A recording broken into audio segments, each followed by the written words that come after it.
Initiating an international wire through online banking. Once you're logged into your online banking, choose Commercial and then Payments from the left side menu. And then you want to click on the New Payment button. Choose International Wire.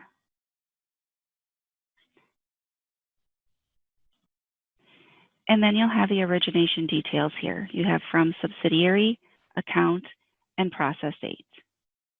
In some situations, a client can have several entities with different tax identification numbers, but the same owner, and all of that could be added into their online banking.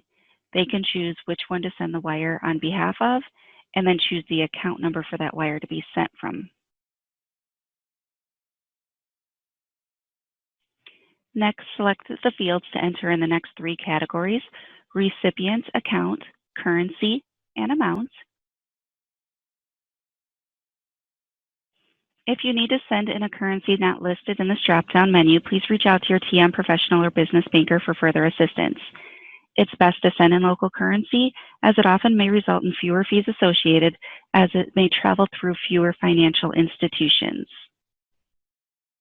In this example, I'm going to choose the US dollar.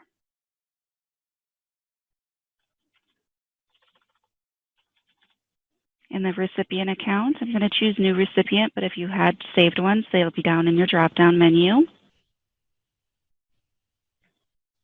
And then you want to enter in the display name. This is for your records only. You can choose to nickname this wire recipient or enter in their actual name.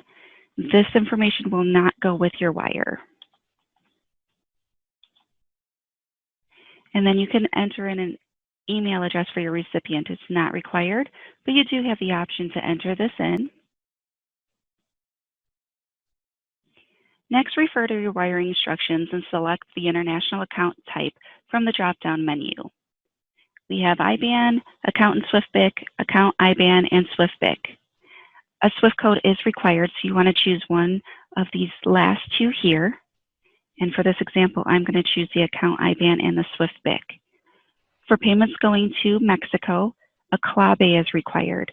It's not in this drop-down menu, but it can take a place of an IBAN number. Enter in the account number to receive the funds. So this is the payee's account number, the receiver's account number. This is who you're paying to. And then the beneficiary FI. This is the bank you're sending the funds to. Next, select from the drop-down menu of the country where that bank is established, where it's going to.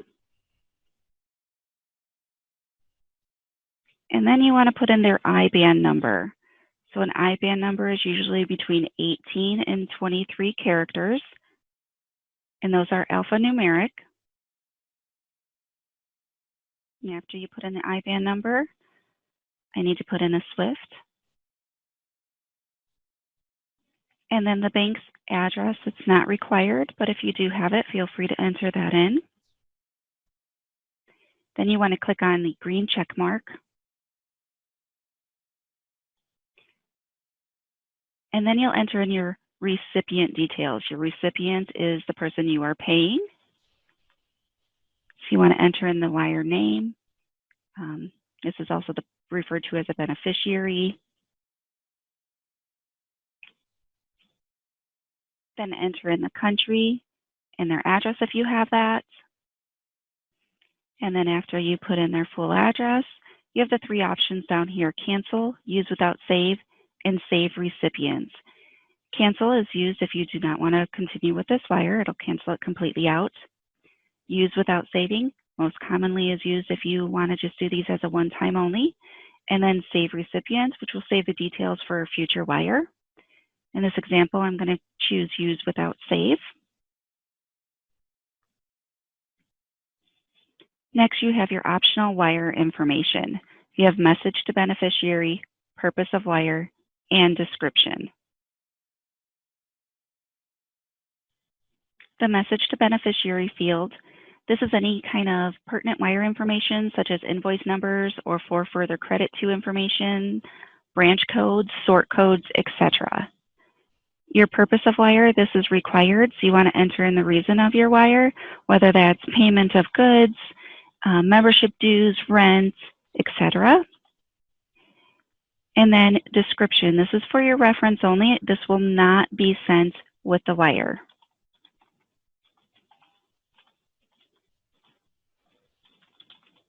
And then again, you have the three buttons at the bottom: cancel, draft, or approve. Cancel is if you do not want to continue with this anymore.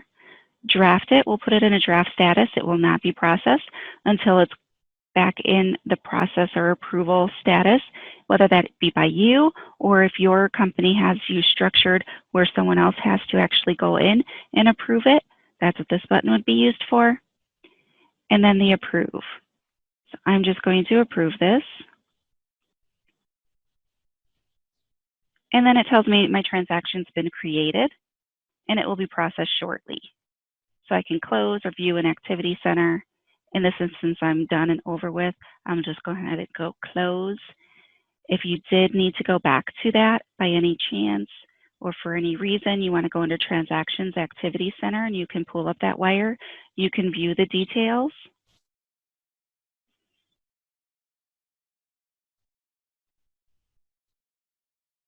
And then you could have an inquiry, a copy, print detail option over here if you need to do anything further with it. Please note if you have recurring transactions set up and at any time you receive a notification from Horizon Bank that additional information is needed for your wire, you will need to update the recurring transaction as well. And that you would do under the left-hand side menu, Transactions and Activity Center, and click on the recurring transactions, and then locate that transaction, and then the three dots where we just saw, you'll be able to click on Edit the Series. And that concludes the training for international wires via online banking.